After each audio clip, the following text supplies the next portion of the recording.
Hai, selamat datang kembali di channel Bang Erikson.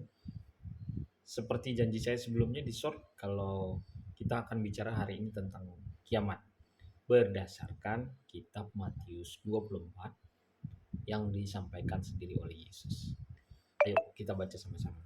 Saya akan bacain dulu dari Matius 24 ayatnya yang ketiga. Permulaan penderitaan. Ketika Yesus duduk di atas bukit Zaitun, datanglah murid-muridnya kepadanya untuk bercakap-cakap sendirian dengan dia. Kata mereka, katakanlah kepada kami bila manakah itu akan terjadi dan apakah tanda kedatanganmu dan tanda kesudahan dunia. Nah, ini sampai sini dulu. Sampai di sini dulu kita berhenti. Dikatakan di sana murid-murid bertanya, Tuhan, kapan akan terjadi dan kapan apa tanda kedatanganmu, tanda kedatangan kesudahan dunia. Jadi murid-murid bertanya, ini tanda-tandanya apa Tuhan? Nah, karena murid-murid bertanya tanda-tanda, maka Yesus menjawab. Jawab Yesus kepada mereka, waspadalah supaya jangan ada orang yang menyesatkan kamu. Oke, yang pertama Tuhan Yesus katakan adalah waspada. Berarti kalau Tuhan bilang waspada, akan ada begitu banyak informasi, begitu banyak kabar yang datang kepada kita, dan itu bicara soal kedatangan dia kembali dan tanda kesudahan zaman. Supaya jangan ada orang yang menyesatkan kamu. Berarti akan ada banyak informasi, ada banyak kabar yang bisa menyesatkan kita. Sebelum Tuhan Yesus menjawab pertanyaan murid-murid, kapan? Yesus ingatkan dulu, waspada. Jadi artinya kita harus berjaga-jaga, menyaring informasi, melihat situasinya, tidak menerima langsung begitu saja. Seperti yang kita alami hari-hari ini. Begitu banyak hoax, baik itu bicara politik, apa saja, informasi tentang produk, apa saja, itu bisa menyebabkan menjadi hoax. Nah, Tuhan Yesus sudah bilang pertama kali, waspada. Oke, keep ini. Ayat kelima, sebab banyak orang akan datang dengan memakai namaku dan berkata, akulah Mesias. Dan mereka akan menyesatkan banyak orang. Yesus ingatkan, banyak nanti yang akan ngaku sebagai Mesias. Ya. Dan mereka akan menyesatkan banyak orang. Saya lanjutkan ayat ke-6. Kamu akan mendengar deru perang atau kabar-kabar tentang perang. Namun berawas-awaslah, janganlah kamu gelisah. Sebab semuanya itu harus terjadi, tetapi itu belum kesudahannya. Yang pertama Tuhan Yesus kasih tahu, akan ada kabar perang, akan ada perang. Tapi Tuhan Yesus ingatkan, jangan gelisah. Ya, berawas-awas. Semuanya itu harus terjadi, tapi belum kesudahannya. Oke, ada tanda bahwa akan ada peperangan. Di sekarang ini yang terakhir ini, masalah perang Rusia dan Ukraina belum selesai-selesai. Sebelumnya juga banyak terjadi peperangan. Nah, itu tanda. Dan memang harus terjadi. Oke, mari masuk lebih dalam lagi.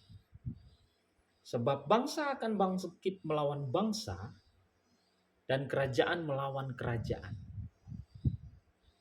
Akan ada kelaparan dan gempa bumi di berbagai tempat. Ini yang kedua lagi. Tuhan Yesus bilang, ini bangsa melawan bangsa, kerajaan lawan pemerintahan, melawan pemerintahan. Ada kelaparan dan gempa bumi. Kelaparan, kalau kita lihat di berbagai negara di bagian Afrika, bahkan ya di Amerika sendiri, kalau kita nonton dari beberapa video, muncul mereka yang tunawisma yang di jalanan minta makan karena nggak punya pekerjaan. Itu baru yang kita lihat ada di media sosial, belum di tempat lainnya. Lalu gempa bumi, ini yang paling banyak terjadi juga di negara kita, Indonesia. Ya, setiap tahun ya, beberapa tahun yang lalu terjadi sampai longsor. Banyak peristiwa-peristiwa yang cukup mengerikan. Ayat 8, akan tetapi semuanya itu barulah permulaan penderitaan menjelang zaman baru. Waduh, ini nggak enak sekali sebenarnya pernyataan Tuhan Yesus ini. Tetapi ini memang harus terjadi. Itu baru permulaan. Ya, pada waktu itu kamu akan diserahkan supaya disiksa dan kamu akan dibunuh dan akan dibenci semua bangsa oleh karena namaku. Waktu itu orang-orang percaya akan diserahkan supaya disiksa, dibunuh, dibenci semua bangsa oleh karena nama Yesus. Ini perhatikan baik-baik. Bukan hal mudah ketika orang menjadi percaya lalu mengalami tantangan hidup seperti ini. Ini tantangan yang harus kita hadapi nantinya. Saya lanjutkan, dan banyak orang akan murtad dan mereka akan saling menyerangkan dan saling membenci. Akibatnya adalah banyak orang menjadi tidak percaya. Saling membenci, saling menyerahkan. Wah, si ini. Ya, itu kejadian-kejadian yang akan terjadi. Banyak nabi palsu akan muncul dan menyesatkan banyak orang. Saya tidak akan sebutkan nama, tapi hamba-hamba Tuhan pun banyak yang mulai berbelok. Ya, karena itu katakan disebutkan di sini adalah nabi palsu. Muncul dan banyak menyesatkan banyak orang. Mungkin mereka memperkatakan, oh kiamat akan datang sebentar lagi. Kiamat akan begini. Ayo, serahkan hartamu, serahkan inimu. Ada banyak hal yang memotivasi orang menyampaikan seolah-olah menyampaikan firman, tetapi penyesatan sedang terjadi. Dan karena makin bertambahnya kedurhakaan, maka kasih kebanyakan orang akan menjadi dingin. Jadi kalau kasih kita mulai tawar, hati kita mulai tawar, tidak mengasihi orang, tidak berbelas kasihan, mulai kita bertambah kedurhakaan, hati-hati. Itu tanda-tanda nabi palsu, penyesatan itu sedang terjadi. Jadi kita bisa lihat diri kita sendiri. Saya masih punya kasih enggak? Saya masih punya kasih enggak buat orang lain? Buat orang-orang bahkan gak usah jauh-jauh. Yang sudah berumah tangga, buat istri atau suaminya, anak-anak, orang tua. Coba dicek. Apakah hari ini kasih saudara kepada mereka yang paling terdekat sedang bertambah atau sedang menurun? Itu tanda-tanda. Tetapi orang yang bertahan sampai kesudahannya akan selamat. Semua tanda-tanda itu Tuhan Yesus sebutkan, tapi belum menunjukkan bahwa itu adalah akhir zaman. Belum. Itu akan ada tanda-tanda seperti itu. Kita sudah lihat bahwa dunia yang ada kita sekarang ini, yang kita perhatikan, kita lihat, semuanya itu merujuk apa yang Tuhan Yesus sampaikan ini sudah kita lihat semuanya. Tapi ada satu hal yang perlu kita baca sampai di ayat 14. Dan Injil Kerajaan ini akan diberitakan ke seluruh dunia menjadi kesaksian bagi semua bangsa. Sesudah itu barulah tiba kesudahannya. Kapan kesudahan itu akan datang? Kapan end of the day? Kapan kiamat itu akan datang? Bukan karena perang, bukan karena teroris. Bukan karena ada banyak kegoncangan bencana alam. Bukan, Tuhan tidak ditentukan kedatangannya oleh kejadian-kejadian demikian. Itu baru tanda-tanda. Perhatikan baik-baik. Waktu dua menara kembar dirobohkan oleh pesawat-pesawat teroris. Waktu itu orang-orang berteriak, ini tanda-tanda akhir zaman. Ayo semua orang bertobat. Belum. Memang itu akan terjadi. Tapi kedatangan Tuhan tidak ditentukan oleh negara yang berperang, teroris yang melakukan tindakan terorisme, atau gempa bumi, atau apa saja. Tuhan tidak datang kembali ke dunia atau kedatangannya kembali tidak ditentukan oleh semua itu. Kedatangannya hanya ditentukan oleh satu hal.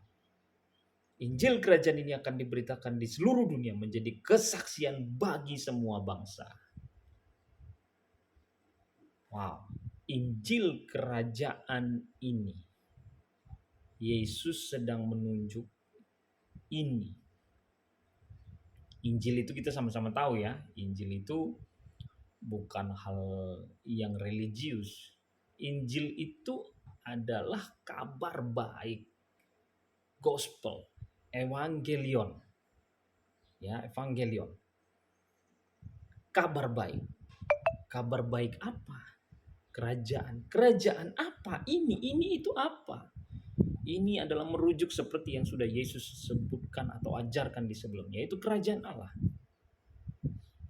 Memangnya orang Kristen selama ini kita lihat sebenarnya semua orang sudah melihat kabar baik. Orang sudah tahu kok tentang Yesus. Banyak orang juga yang jadi Kristen.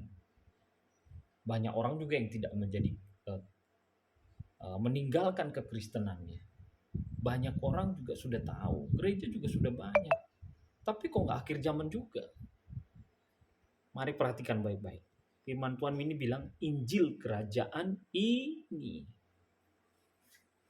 Berapa banyak gereja di dunia ini yang ngeh dan fokus dengan yang namanya Injil kerajaan? Enggak banyak. Banyak gereja mengajarkan ritual, kekristenan, pemuridan, iman, mujizat, kesembuhan, berkat, kemakmuran. Tapi berapa banyak yang kasih tahu soal Injil kerajaan? Injil kerajaan itu apa ya? Injil kerajaan itu bicara soal pemerintahan Allah di atas bumi ini. Apa yang Tuhan Yesus bilang? Jadilah kehendakmu di bumi seperti di surga. Berarti ini bicara soal bagaimana Allah memerintah di surga itu terjadi di bumi. Yang paling praktis itu contohnya adalah begini. Kalau di sorga tidak ada sakit penyakit, di bumi masih ada sakit penyakit.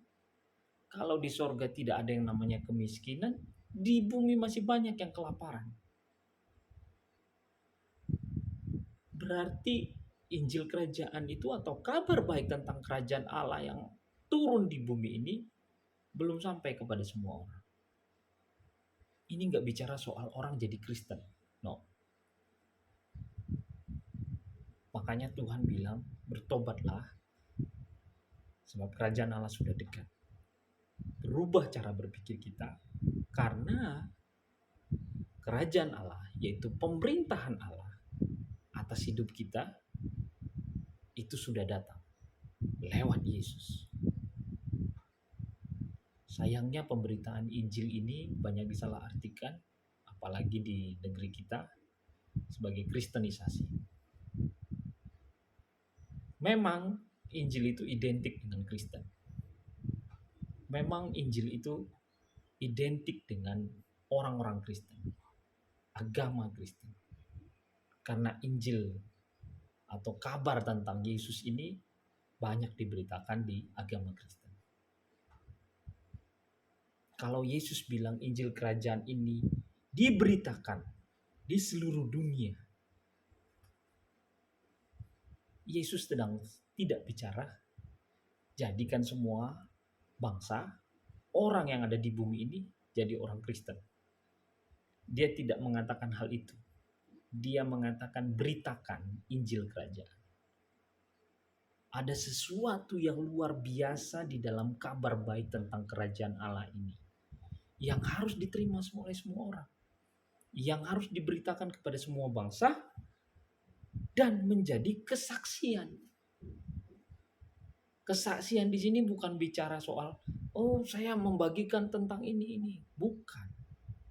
Kesaksian ini sama bahasanya dengan ketika orang berdiri di ruang sidang, di pengadilan. Ada saksi yang berbicara yang didukung oleh bukti. Dalam hal ini kalau orang bilang, anggap saja begini di dalam ruang sidang. Kenapa kamu bilang bahwa Yesus itu luar biasa? Kenapa kamu bilang bahwa Yesus itu ajaib? Kenapa kamu bilang bahwa kamu sembuh karena Tuhan Yesus? Lalu kalau Anda jadi saksi, Anda akan ditanya seperti itu, apa yang Anda jawab? Misalnya Anda benar-benar mengalami, Anda akan menjawab, iya saya ngalamin sendiri. Ini buktinya. Saya yang dulu sakit, sekarang saya sehat. Saya yang dulu buta, sekarang mata saya terbuka. Ada buktinya. Nah, Yesus mau Injil kerajaan ini, waktu kita beritakan kepada semua bangsa, itu disertai dengan bukti. Makanya waktu mengalami yang namanya kerajaan ini, pembebasan, kerajaan, pemerintahan Allah atas hidup kita, itu artinya kita mampu menguasai keadaan yang kita alami. Apakah keadaan itu menghimpit, keadaan yang membuat kita hancur, keadaan yang membuat kita tidak mampu, bahkan yang namanya kematian, sakit, penyakit, apa saja, bencana alam sekalipun, Tuhan kasih janji soal yang namanya kerajaan, yaitu berkuasa atas semua keadaan-keadaan yang sulit itu. Yesus sudah membuktikannya. Dia berkuasa atas kematian karena dia mampu hidup kembali. Mari kita lihat hal ini, bahwa ternyata akhir zaman itu ditentukan oleh waktu orang, semua bangsa mendengarkan. Ini adalah keadaan yang adil bagi semua orang. Tuhan, kami tidak pernah mendengarkan tentang Injil kerajaan. Kami tidak pernah tahu bahwa kami itu sebenarnya menerima satu kuasa yang membuat kami mampu mengatasi semua keadaan-keadaan yang sedang kami hadapi.